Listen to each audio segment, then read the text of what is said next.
en Europe, par exemple, c'est facile dans une société où, entre guillemets, on n'a pas forcément besoin de Dieu. Et souvent, tu entends des personnes qui vont te dire: «Oh, mais est-ce qu'on a besoin de prier pour ces choses? On n'a pas besoin de prier pour ça parce que ça là».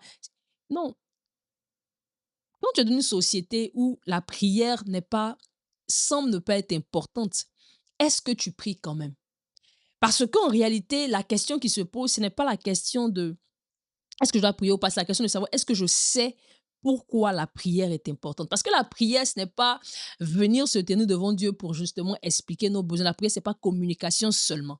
La prière, c'est surtout communion, et communion, c'est une relation, et dans la relation, il y a la communication. Donc la prière n'a pas fonction de communication, elle a fonction de communion dans laquelle qui inclut une communication. Donc la prière, ce n'est pas seulement pour venir dire: «C'est pas parce que j'ai des besoins que je prie.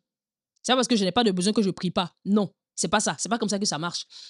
Lorsque je sais que je suis la brebis de quelqu'un, c'est pourquoi Paul dit: si quelqu'un est mort pour nous, si un est mort, si Christ est mort pour nous, nous devons vivre pour lui. Ça veut dire en réalité que nous devons comprendre que maintenant nous nous appartenons plus nous-mêmes, nous appartenons à quelqu'un. Nous ne pouvons plus vivre comme des gens qui n'ont pas de propriétaire, qui se lèvent, qui font ce qu'elles ont envie de faire, quand elles ont envie de le faire, comment elles ont envie de le faire. Non, mais nous sommes des personnes qui sont conscientes justement que nous avons un berger, nous avons un père qui prend soin de nous et qui voudrait que nous venions à lui avec nos grands, nos petits, nos insignifiants,